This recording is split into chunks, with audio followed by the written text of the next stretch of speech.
my topics, the title is Premium Calculation, and it will be the continuation from Pak Ruhiyat's topics last week, yeah. Okay, first I would like to share my lecture note. Hopefully you can see it clearly. Okay, can you see my lecture note? Yes, it's visible, sir. Okay, thank you. You're Okay, welcome. this is the title, yeah, of the presentation, the premium calculation. Uh, okay. Last week with Pak Ruhiyat, you already learned how to define the actuarial function, yeah, as well as the life annuity, and we will use that information to determine, yeah, the premium that we will charge to the insert. Okay, I think I hear some noise here. Is it only in my computer or how you how I can think there's no noise, yeah, sir. maybe it's just in my computer. Okay, Yeah, thanks. you're welcome. Okay, before we discuss about the premium, I will give you some preliminaries. And as you already know, yeah, an insurance policy or life insurance or life annuity is funded by contract premiums. Okay, because when they want to give the benefit to the insured, they need income from for that. Yeah, that's why they charge premium from the insured. This kind of premium can be once or single premium, and it is usually made at the time of the policy issue, or it can be also a series of payment. And usually, it is contingent on survival of policyholder with first payment also made at the policy issue. That premiums aims to cover for the benefits, expenses associated with initiating or maintaining contract, also for profit margins and deviation due to adverse experience. Yeah. And for this kind of premiums, we have two kind of premiums to define. The first one is the net premiums, or sometimes it is called as benefit premiums. These premiums considers only the benefits provided. Uh, Nothing is allocated to pay for the expenses, profit, or contingency margins. So it's just consider the benefit that the insurer will pay to the insured. Yeah. And the second one is the gross premiums, or sometimes it is called as expense loaded premiums. Yeah, this kind of premiums already covers for the benefits, and it includes expenses, profits, and also the contingency margins.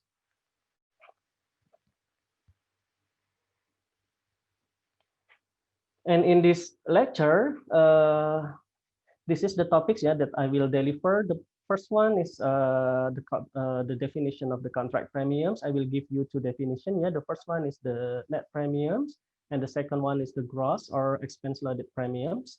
The second topic will be the present value of future loss random variables to define how much the premium that that you will charge.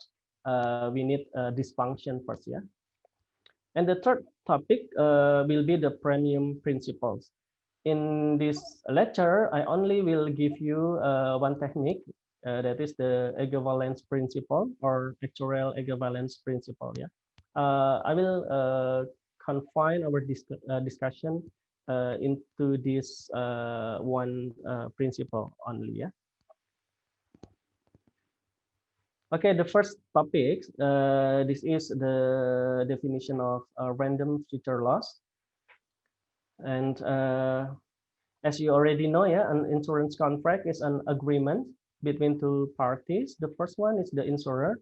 The insurer agrees to pay for the insurance benefits, and the second one is the insured.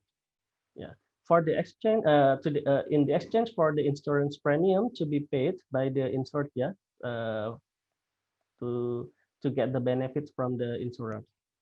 Now let's define PVFB0 as the present value of the future benefit, and it is valued at time of issue at time zero, and it is to be paid by the insurer. The second one is PVFP0. We define it as the present value at time of issue of future premiums to be paid by the insured. Yeah. So FB stand for future benefit, and FP stand for future premiums. Now we define the insurer's net future loss as this formula L0N. Yeah, L0N means this loss function is valued at time zero, and the superscript N means that it is for the net future loss. It is defined as the present value of future benefit minus the present value of future premiums. Yeah. So if the benefit is more than the premium, we get loss. Yeah, because the insurer pay more than the money they collect from the insured. But if the benefit is less than the premium collected, then they get gains for that. Yeah. Sorry. If the benefit is less, yeah. If benefit is less than the premium, then the insurer get a gain for that contract. Okay, whenever it is obvious from the context, we will drop the n superscript here. So usually it only written as L0. Now this is the equivalence principle to determine the premium, yeah, for a contract, yeah, an insurance contract. The net premium generically we denote it by P, may be determined according to the principle of equivalence by setting the expected value of the future loss, yeah, equal to zero. It means that the benefit that we paid equal to the premium that we collect. Okay. And the expected value of the insurer's net random future loss is zero. Yeah, this the meaning of this formula. This formula also equivalent to setting that the expected present value of the benefit outgo equal to the expected of present value of the net premium income. So the case, the outflow cash should be equal to the inflow cash. Yes, that's what we need to make sure. Yeah, whenever going out from our pocket should be the same as whatever going into our pocket. In other words, yeah, using another uh, formula, it also can be said as that the actuarial present value of the future premium should be equal to actuarial present value of the future benefits. So just to make sure that the future premium should be the same as future benefit, and it is valued at time zero. This is the illustration, yeah, to use the equivalent principle. Consider that we have an year endowment policy which pays B dollars at the end of the year of death or at maturity, issued to a life with exact age X. Now the net premium is denoted by P, and it is paid at the beginning of each year throughout the policy term. If we denote the curtailed future lifetime of X by K, where K equal to Kx, then the net random future loss can be expressed as this one, yeah? L0 equal to B times P to the power of minimum of K plus 1 and N minus P times A dot dot angle minimum of K plus 1 and N. And this one I think already discussed, yeah, in Pa Ruhiat's lecture last week. And it is easier if you draw the time horizon first and then define this formula. Okay, I will do that now, yeah. So say you are given this and your endowment, it means that you will be paid whenever you die before time end, or if you survive more than time end, yeah, or equal to the time end, you also will get the benefit. So it's better to always draw the timeline. Say this is time zero, the time when you pay your benefit, your premium, yeah, and this is time end. So the contract will mature at this time, yeah, or at the time of the death of the insured.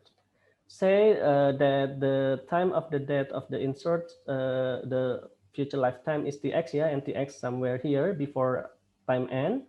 Then for say if it is here, the Tx, then the insert will get the benefit at the end of the year of death. Yeah, say this is your K quartet, yeah, and this is your K plus one. So the benefit will be paid here, okay, if it happens before time end. But if you survive until time ends, the benefit will be paid here at time end, like that, yeah.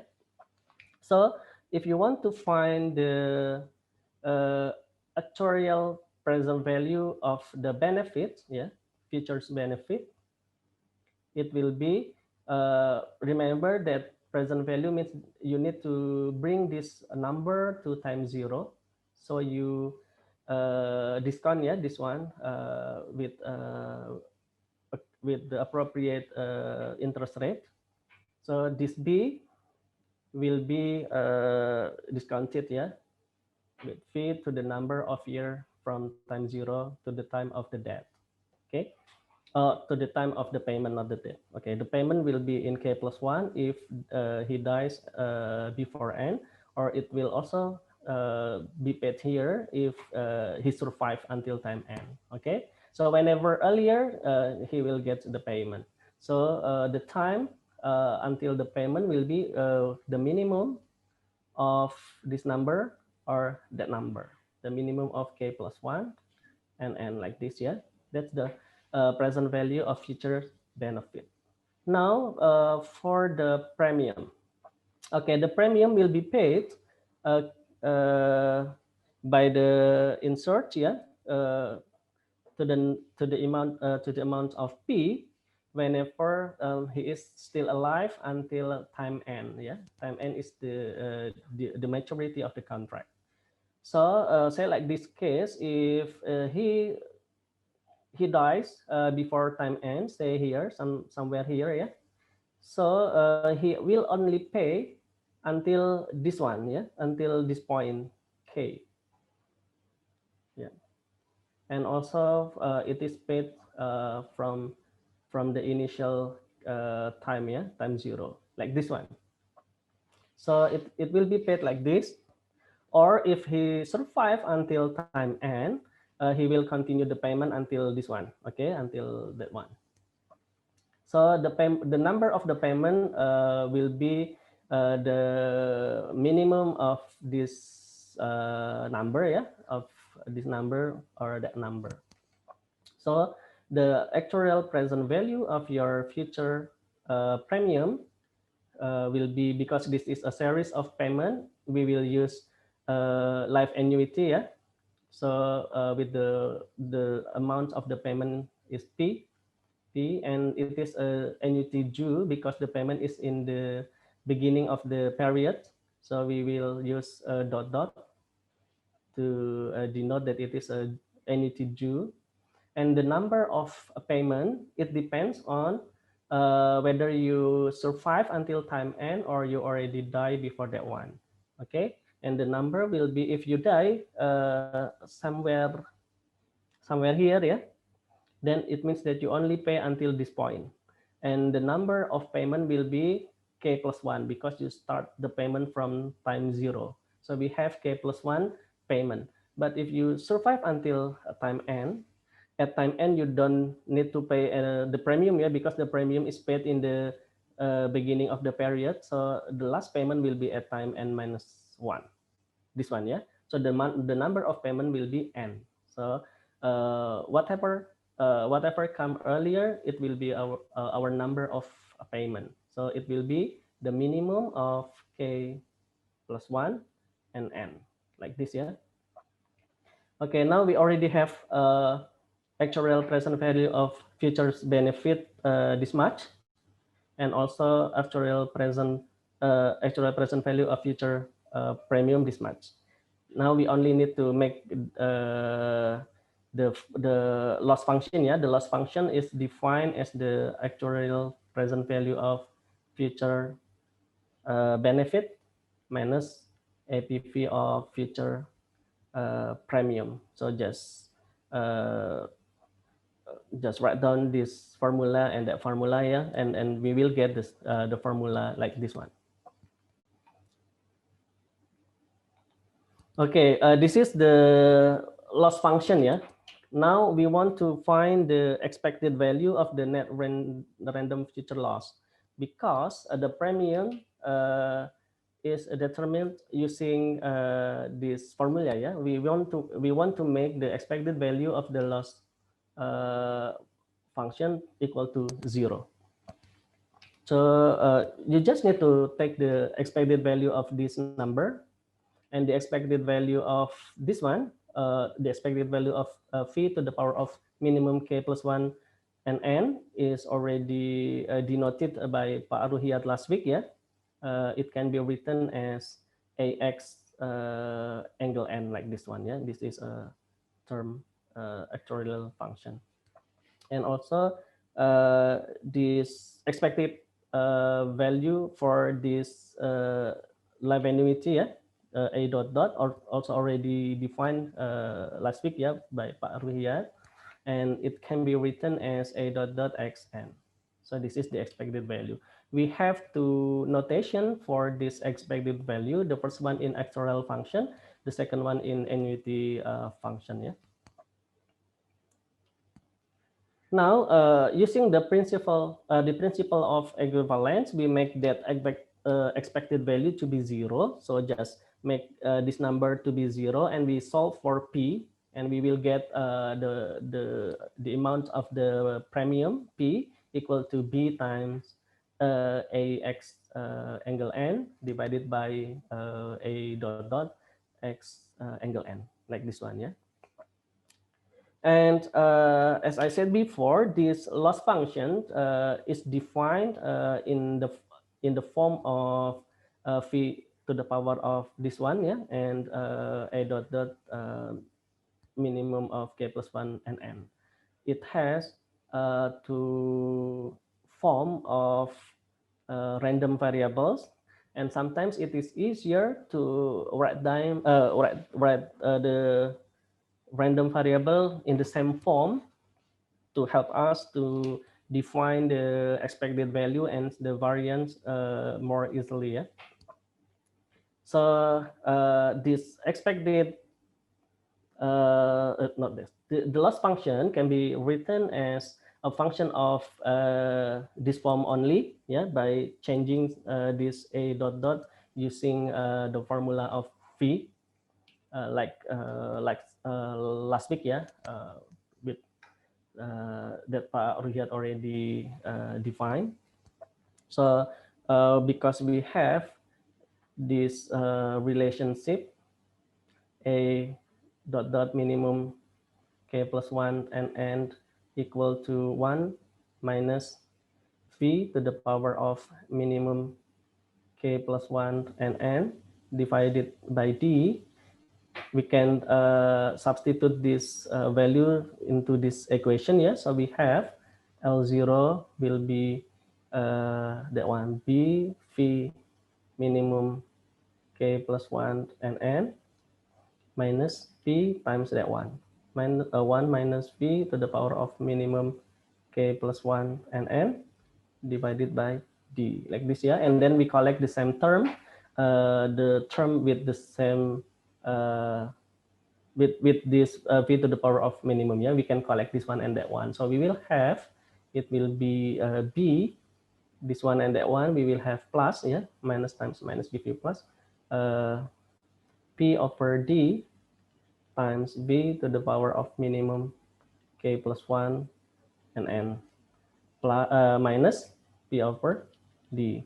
Now in this loss function, we only have one form, yeah, of the random variable. The random variable here is the this k, yeah, the curtain.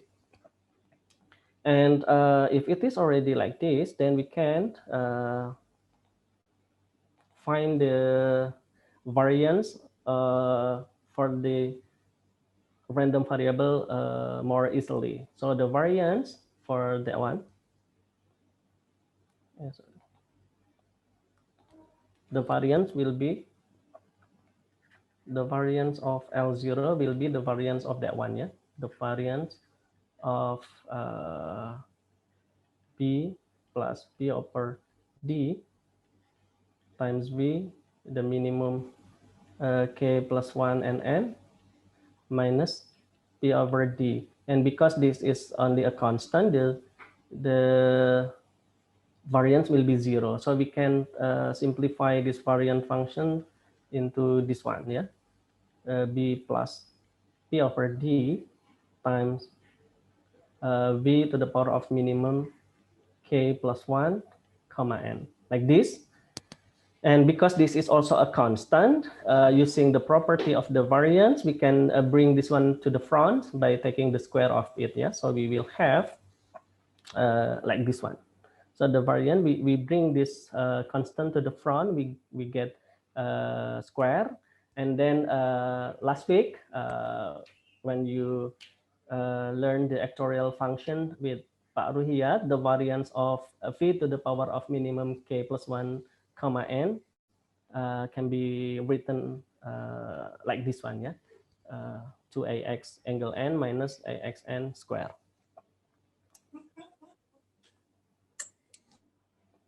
Okay, this is some general principles when you want to determine the premium.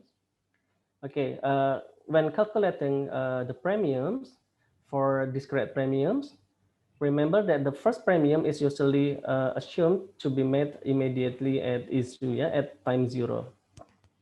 And insurance benefit may have expiration or maturity date somewhere in the future, yeah, say it is at time capital T, in which case it is implied that there are no premiums to be paid beyond expiration or maturity. Yeah? If the contract already expired, we don't need to pay any premium, yeah, for that one. However, it is also possible that premiums are to be paid for lesser period than expiration or maturity. And in this case, it will be explicitly stated. For example, if the insurance cover the benefit until 10 years, sometimes the insurance company only ask you to pay the premium for the first 5 years, like that, yeah. So the period for the premium payment can be lesser than the maturity date of your policy contract. Okay, we will discuss one by one condition, yeah, for this premium. The first one is the fully discrete annual premiums for the whole life insurance. Consider this situation for fully discrete whole life insurance, where a benefit of $1 is to be paid at the end of the year, yeah, of death, with level annual premiums. Okay, in this course, we will only discuss the premium payment or the benefit payment, the benefit payment at yearly payment, yeah, not in a monthly payment, because we don't have time, yeah, last week to discuss monthly payment for the benefit or for the annuity. Now, say the net annual premium is denoted by P, so that the net random future loss is defined, yeah, formulated like this one. L0 equal to phi to the power of k plus 1 minus P times a dot dot k plus 1. Okay, just like before, we can write down the time horizon first for this kind of uh, insurance contract, yeah, because this is a whole life insurance with fully discrete payment. It means that if the TX happen here, then the benefit will be paid here, yeah, at time k plus 1. This is your credit kx, and this is k plus 1. So the benefit will be paid here if you die somewhere here. And to define the actuarial present value of your future benefit, just bring this one to that point. So the time left, yeah, the time or that already lapsed is k plus 1 period. So it will be discounted into k plus 1. Okay, like this one.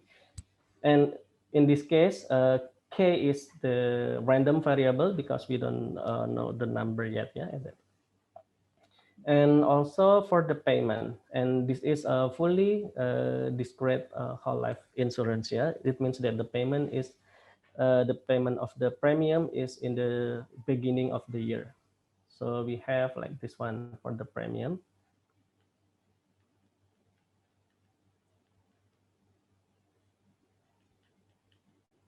So the last premium will be paid here, okay?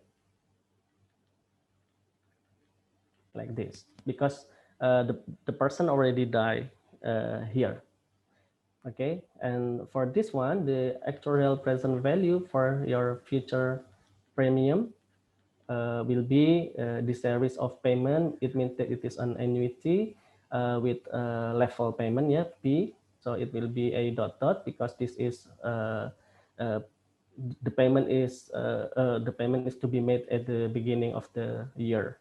So it is a dot dot, and how many payment that we have, and because it start from 0, yeah, so we will have k plus 1 payment here, like this. So loss feature loss random variable is defined as future actuarial present value of future benefit minus this one, yeah.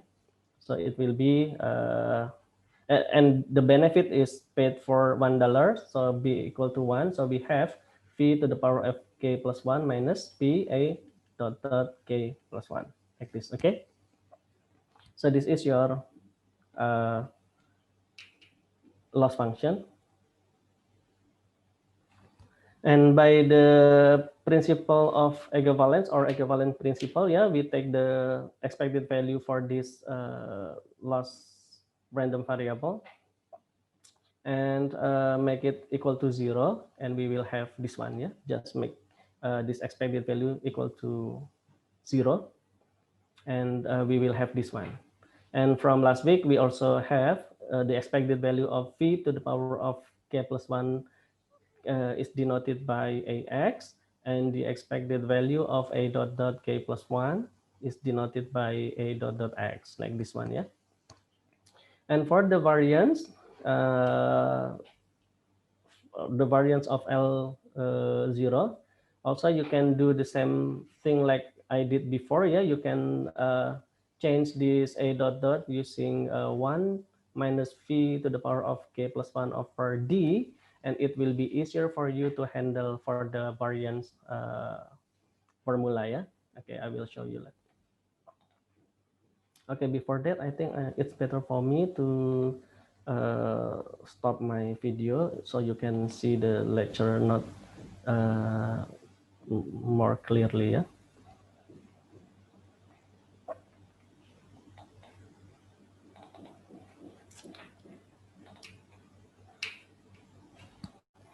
Okay, for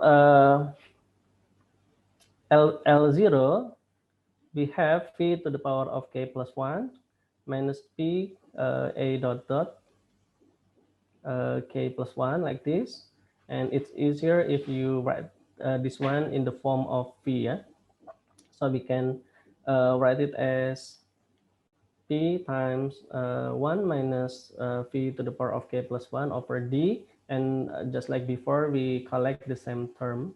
So you will have 1 minus p over d times plus, yeah, plus p over d times phi to the power of k plus 1 minus p over d. So when you want to calculate your variance of L0, and because this is only a constant, so you will have only this part, yeah, for the variance. Variance of 1 plus p over d times phi to the power of k plus 1, like this, yeah. And using the property of the variance, you can bring this one to the front. So you will have 1 plus p over d square and variant of this one, yeah.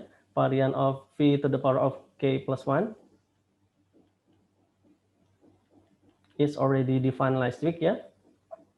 So you will have, it will be 2ax minus ax square, yeah.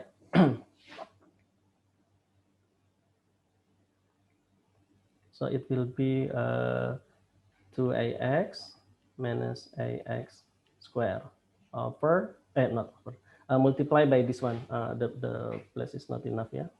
Okay, I will write down here. So it will be 1, sorry, b1 plus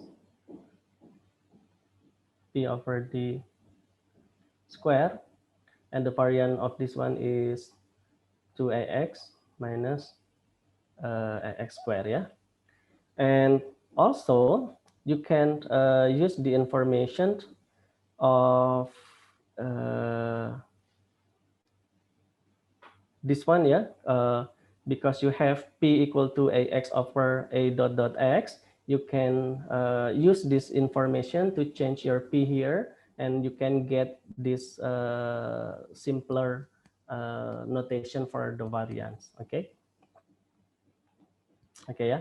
And just use this information, p equal to ax over a dot dot x, and you can substitute p with the one, with this one, yeah, later, and you will get this simpler notation for variance. Okay, and also you can express the net annual premiums in terms of annuity function or in terms of insurance function, because in this case we have p as a function of insurance function and annuity function. We can write it just in one term here, either in insurance function or in annuity function. So if you want to write this one into annuity function, we have this relationship, yeah, because we have a dot dot x equal to 1, sorry, 1, yeah, 1 minus ax over d, yeah, we can change this one into that one. So this a dot dot x times d equal to 1 minus ax, and this dax can be substituted with this one, yeah. So we have 1 minus ax square for this one. Okay. And this is just to help you to write down the formula in a simpler notation, because sometimes the information that is given to you is either in ax or in a dot dot x. It depends on the question that you have, yeah. Now, for the whole life insurance with a hedge premium payment, consider the same situation where now this time there are only hedge premium payment, as I said before, yeah. Say that the expiration of the contract is for the whole life insurance, but the premium is only paid for hedge period. So the net random future loss in this case can be expressed as this one. This is the benefit payment. Yeah, it happened when at the end of the year of the death. Yeah, so it will be at time k plus one, and the benefit is for $1 a unit money. Yeah, so uh, the present value will be v to the power of k plus one minus the actual present value of the future premium, and it depends whether the person survive until age period. Yeah, age period is the period for the payment, or he dies before that. If he dies before that, if k, yeah, the court date, yeah, the time of the death is before H, before the period of the payment, then he will only pay until time K. Yeah? It means that we have K plus one period of the payment for the premiums. But if he survive more than H, yeah, if K more than H means that K is H, H plus one, and so on. It means that they only need to pay to the number of H periods. Okay, so it depends on whether he survive until H period or not, and it is multiplied with the premium that he paid. And just like before, applying the principle of equivalence, we have this formula. Yeah? The expected value of v to the power of k plus 1 can be written as ax. Yeah, and this one is a term inference. Yeah, and the expected value can be written as this one, a dot dot x angel h, like this one. Yeah, and that's the amount of the premium. And there are some possibility for the payment, either for the payment of the benefit or the payment of the premium. Okay, the premium payment, maybe Pak Riyad already discussed last week, yeah, about the benefit payment. It can be paid annually at the end, or in the beginning of the year, or monthly of the year, means maybe monthly or weekly or daily. Yeah? So we have payment in 1 year, or it can be paid continuously. The same for the benefit payment. Yeah, it can be paid at the end of the year of the debt, at the end of the one nth year of the debt, or at the moment of debt. So we have 9 combination for the premium payment and the benefit payment. Okay. But we will not discuss all this kind of payment, yeah, because last week Pak Ruhyat only discussed yearly payment. So we will only discuss annually payment for the premium payment, and continuously payment, yeah, for the premium payment. And for the benefit, we will only discuss the payment at the end of the year of the death, or at the moment of death. Yeah, and we will not discuss the second case. And this is the illustration for fully continuous premiums. And this is for whole life insurance. Yeah. Consider a fully continuous level annual premiums, mean that the premium is a constant, yeah, at P. Uh, for a unit whole life insurance payable immediately upon death of X. Okay, this is a unit whole life insurance. Yeah, so it will pay $1. Yeah, at the time of the death. The insurers that random future loss is expressed as this one. Yeah, as just like before. If you have this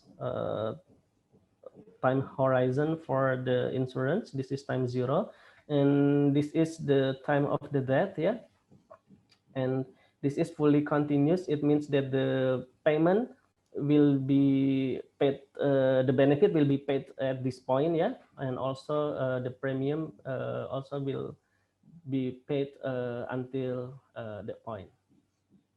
Okay, so the benefit first, because the benefit will be paid at the moment of the death. It will be paid here. So the present value will be this one, yeah, b times a v to the power of the x. The x is a continuous or random variables, yeah. And in this case, b equal to 1, yeah, unit whole life insurance. So it will pay you $1 or one unit money. So it will be like this one.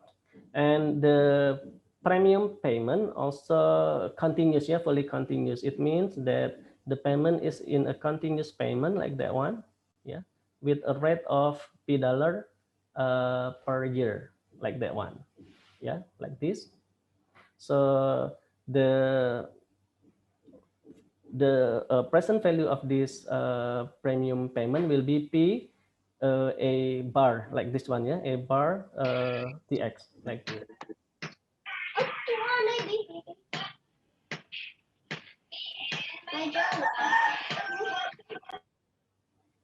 Okay, now using the principle of equivalence, we take the expected value for this random variable to be 0. So we make this expected value of v to the power of dx equal to expected value of this one, yeah, p times expected value of a bar dx, like this. And we already know that the notation for this one, the expected value of ptx is a bar, yeah, capital A bar x equal to p, and the notation for this annuity, yeah, continuous annuity is a bar x, like this one. So your p equal to capital A bar x divided by a bar x, like this. Okay, and also uh, you know that a bar x, yeah, equal to 1 minus capital A bar x divided by d. No, this is continuous, yeah, so divided by delta. Delta is the force of interest. So you can substitute ax with this formula if you like, yeah. So you will get this one. So if you want to change this ax with this one, you will get this formula, yeah. Or if you want to change ax in the term of lowercase a, you will get this formula. It depends on what formula that you like, or it depends on the availability of the information that you have. Okay.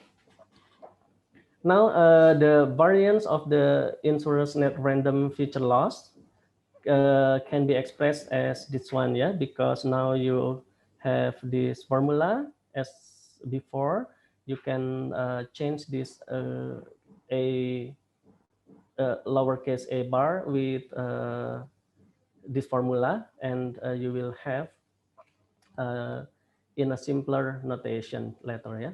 So you will have the variance can be written like this one plus p over delta square times 2ax minus ax square, yeah. And using this information, you can substitute your p with this one, and you can plug the information into this formula, and you will get this formula. And also you can change this delta ax. So if you move this delta to that side, you will have delta ax equal to 1 minus ax, like this one. Okay, it's quite simpler actually. Okay, this is a simple illustration, yeah. For a fully continuous whole life insurance of $1, you are given this information. The mortality follows a constant force of this much, yeah, mu equal to 4%. And the interest is at constant force as well. The value is delta equal to 8%. L0 is the loss at issue, a random variable with the benefit premium calculated based on equivalence principle. Okay, because the premium calculation will depend on the method that you use. Yeah, it is necessary to mention in the question whether you are using equivalence principle or not. Now you are asked to calculate the annual benefit premium and the variance of this L0. Okay, recall that for fully continuous whole insurance, we have this formula for P. Yeah, this is just what we discussed before. Yeah, this one. This is the formula for your premium. You just need to find out what is your capital A bar value. Yeah, for this one, and also the variance is given by this formula. Now, the information that we don't have is a capital A bar X and to a capital A bar X, yeah, and we need to calculate that one. And it is given last week that capital A bar is given by this formula, the integral from 0 to infinity. This is the discount factor, yeah, e to the power of minus delta t times tpx times mu x t dt. And from this, from I think from the first lecture with Pak Ruhiat, you already given the formula for TPX, yeah. Uh, it is given by this formula. This is the probability that someone HX will survive until X plus T, yeah, until time X plus T. So the formula is given by this one, exponent of e to the power of minus integral from 0 to t mu x plus r dr. And it is given in the information. The first of mortality is a constant, yeah, mu, and mu is 0.04.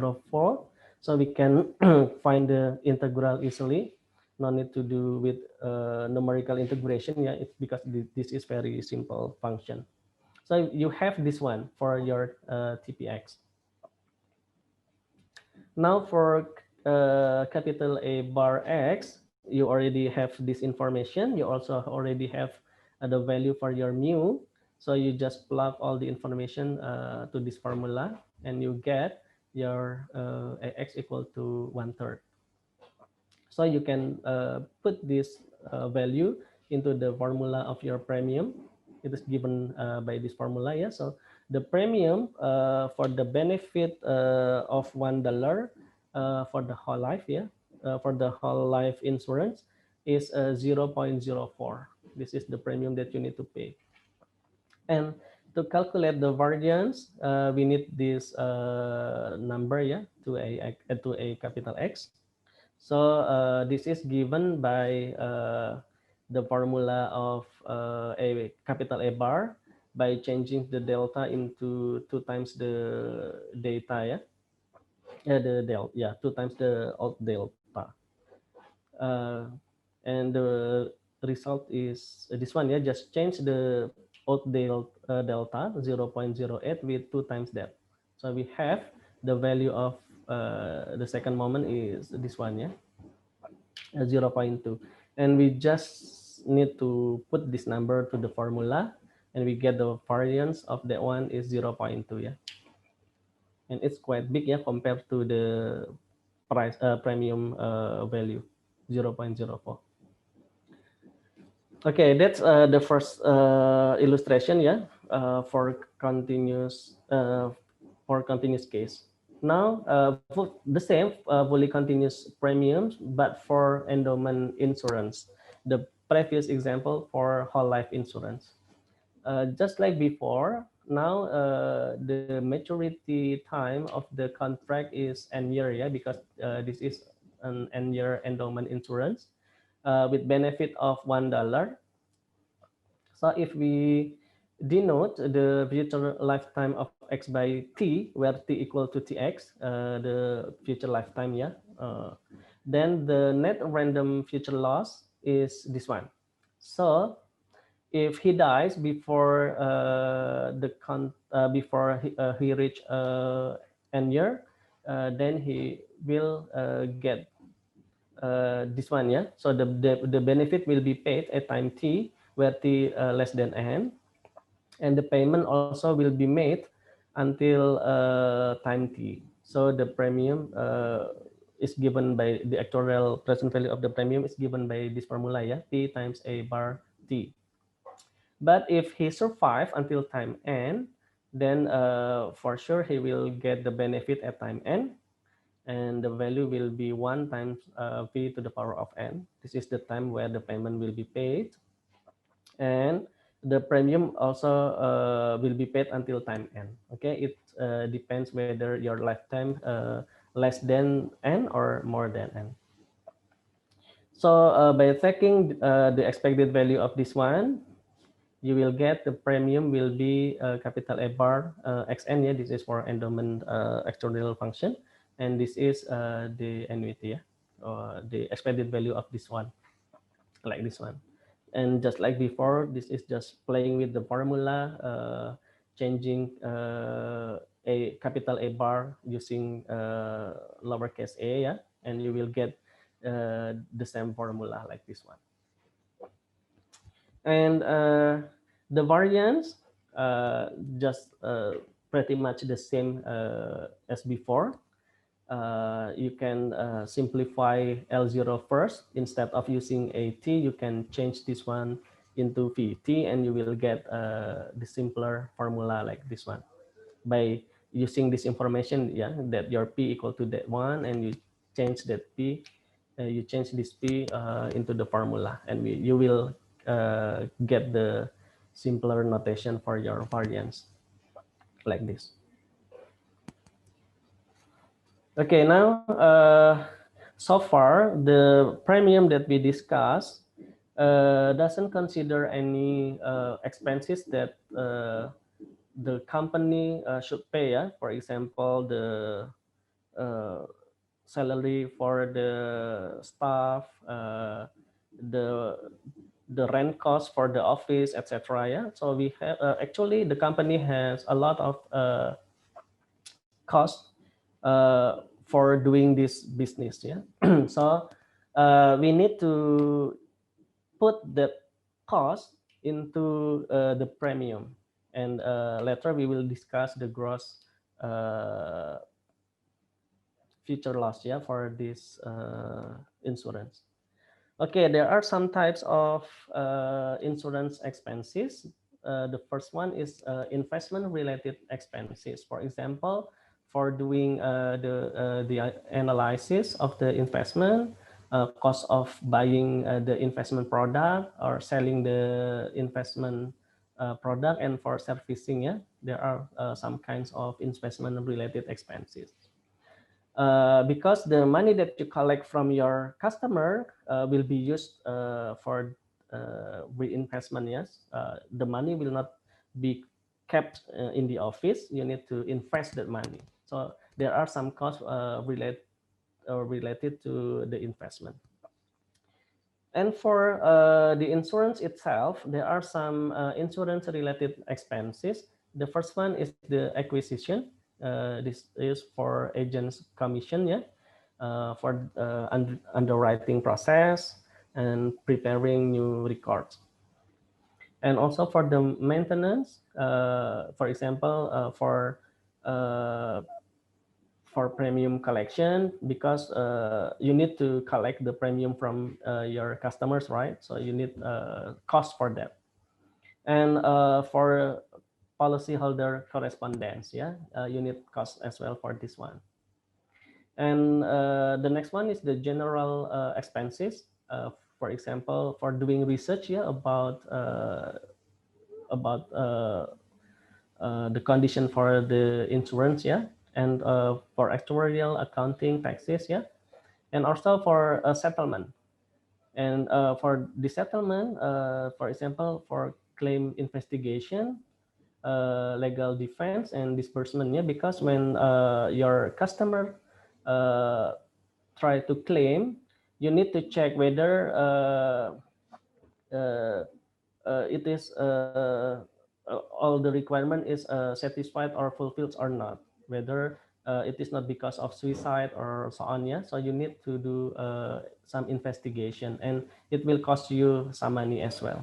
Okay. And there are some differences for first year and renewal expenses. Most life insurance contract incur large losses in the first year, yeah, because of large first year expenses. For example, for the agent's commission. So for someone who sell your insurance product, you need to pay them, yeah, for the agents. And usually you pay a lot of money in the first year, and after that, you don't really need to that much money, yeah, to pay them. And also for preparing a new policy, contracts, yeah, and records administration. It is considered expensive in the first place, yeah, in the first year. And these large losses are hopefully be recovered, yeah, in later years. But how then do these first year expenses spread over the policy life? Okay, we need to decide the proportion of the cost, yeah, for the whole life, for the whole life of the contract. And anything not first year expense is called as a renewal expense, and it is used for maintaining and continuing the policy. Yeah? Okay. Uh, this is the two major types of initial or first year expenses for commission to agent, yeah, for selling a policy, as I said before, because you need help from somebody else to sell your product, and you need to pay cost for that, yeah. This is usually in the form of a high percentage of first premium plus a much lower percentage of subsequent premium, and it is payable as the premiums are paid. So when he get new customer, we need to pay him a large portion, yeah, for the first premium, but after that it is not that high, yeah, for the next premium for the second year, the third year, and so on. And also for renewal or maintenance expenses, for example, it is used to pay staff salaries, insurance premises, and annual statement to policyholders. And yeah, this is not really take a much portion, yeah, from the premium in the first year, because it is spread out uh, for the whole life of the business, yeah. And this is how we define the gross premium calculation, the gross premium loss function, yeah. Okay, we need to treat expenses as if they are part of the benefit. The gross random future loss at issue is defined by this formula. The present value of future benefit plus present value of future expenses minus present value of future premium, yeah, because the cost is an outflow, yeah, from the point of view of the insurance company. It is treated just like a benefit, because from the point of view of insurance company, benefit is an outflow. It goes from your company to other party, right? And the expenses as well. So it is an outflow. So we can treat these two kind of payment just like the same. But for premium, it is an inflow. So we take a negative sign for that, yeah. And this present value PVFE is present value for future expenses, yeah. And usually the gross premium is denoted by G, but if it is not cause any confusion, it will be denoted by P as well. But in the case that P already used for net premium, we will use G instead of P. Yeah?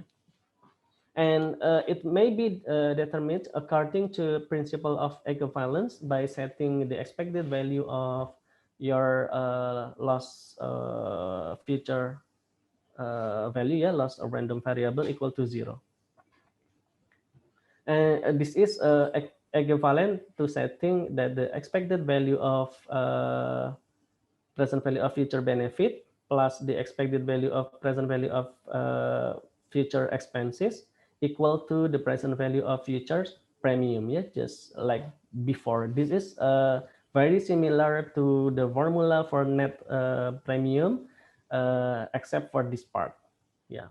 In this case, we consider any expenses that incur, yeah, in this business. So we put the expenses as well in this formula, and we treat this one the same as the benefit because it is an outflow. So we collect in the same side here.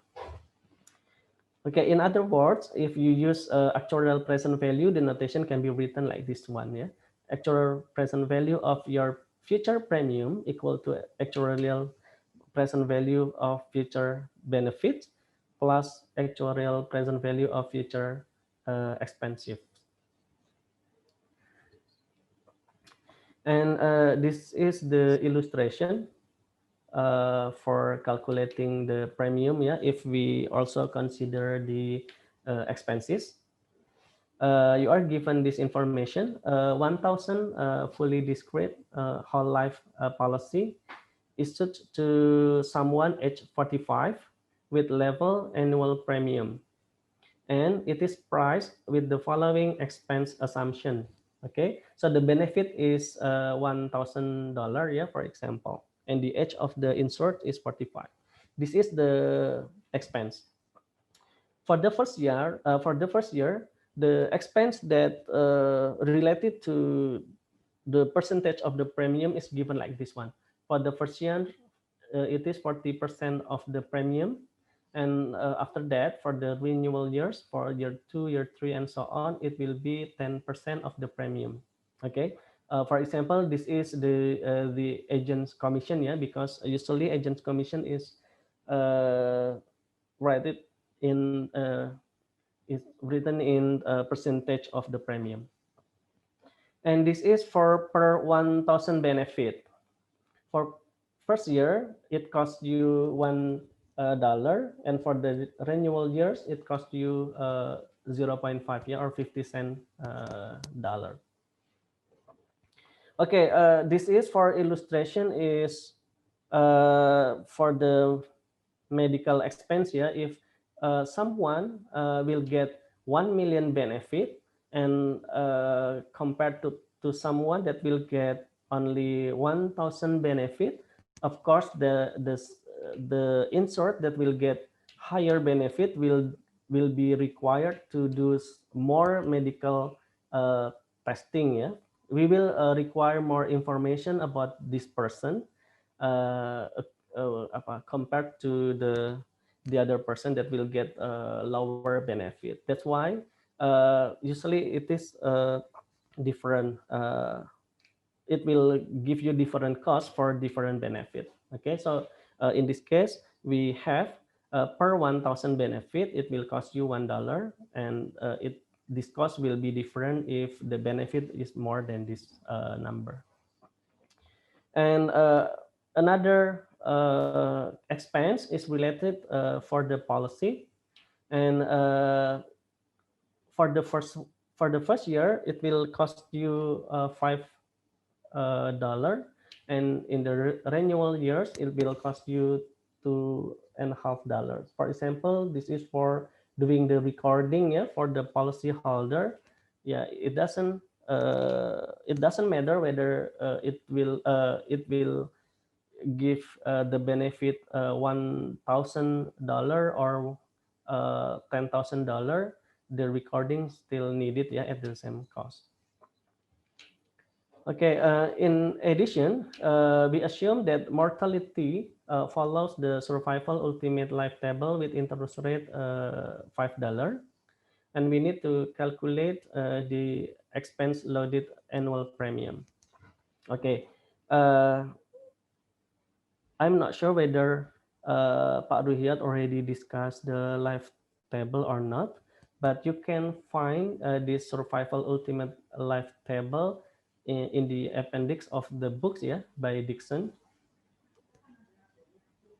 And as before, it is better if you can write down the time horizons for this contract, yeah, so you can get the better idea about the situation. Okay, say this is the time horizon. This is time 0, time 1, and so on. And this is the curve date, yeah, kx plus 1. And we can consider one by one. For example, the benefit first. Okay, the benefit because that person already died at time kx, somewhere here, yeah, between kx and kx plus 1. So the benefit will be paid here at kx plus 1. So the time when the benefit paid is here. Now about the premium, of course, that person will only pay the premium before he dies. Yeah, after he dies, he cannot pay the premium anymore. So the last payment of the premium will be at kx here, starting from time 0, time 1, and so on until time kx. Kx, yeah. And now for the expense, just consider the expense as the part of the as the proportion of the premium. Yeah. At first year, it costs you 40% of the premium. And because you still don't know how much the premium is, you can write it as a function of your P. Yeah? So it will give you a 0.4P. This is the cost in first year. And after that, the cost will be 10% of the premium. So it will be 0.1P, 0.1P until the last premium uh, that you collect from your customer. Yeah. Now the second expense, the second kind of expense is for per 1,000 benefit. The first year it costs you $1, and the next for the next years it costs you 50 cents. So it will be like this: $1, 50 cents, 50 cents, 50 cents until the last payment. Yeah. And the third kind of expense is per policy. So for the first year, it costs you $5, and the next year will cost you $2.50 like this one. Okay, so you have this information.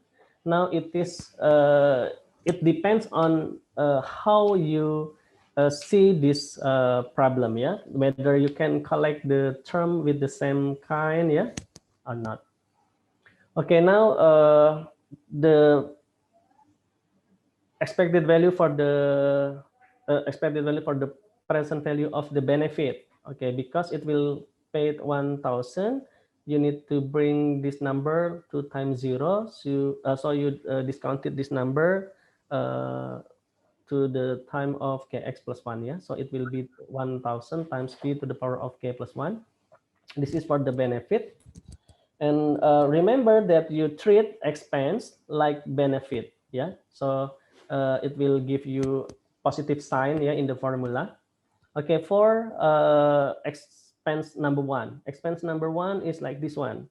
If you see, it looks like a level annuity. Yeah, if we treat this one 0.4p as, so you can write it as 0.3p plus 0.1p.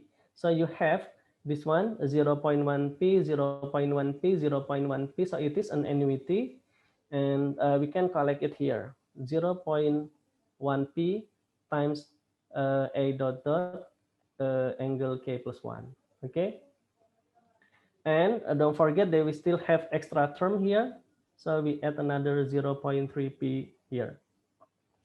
Okay, now for the second and third expense, they are in the same unit, yeah, in the monetary unit in dollar. So we can collect them. It can be simplified as 6, this one 3, 3, 3, and so on, yeah. So it can be regarded as an annuity, but you can write this 6 as 3 plus 3. So you can combine this 3, 3, 3 as an annuity. You will have 3 times a dot dot, and you also have some extra term here, 3. Okay. Okay, this is the present value of your benefit plus the present value of your expenses, and you need to subtract, yeah, with the present value of your premium. Okay, the premium is this one, yeah, PPPP, with level premium P, and this is a series of premium, so we use annuity here. So it will give you P times a dot dot angle K plus 1, because we have K plus 1 payment here. Okay. And if you collect the same term, you will get this one. Yeah, it's just the process of simplifying the formula. You collect the term with a dot dot in one place, yeah, and the term without a plus plus in another place. So you have this formula here. After you get this one, you can find the expected value of this loss function and make it equal to 0. So you will have this one, this expected value of this one is written like this one, yeah, 1000. This is the random variable, so we find the expected value of that one. And this is only a constant. The expected value will still like this one, yes, 0.3p plus 3, the expected value of a constant. And this one also contain a random variable. So we find the expected value of that one. And we make this one equal to 0.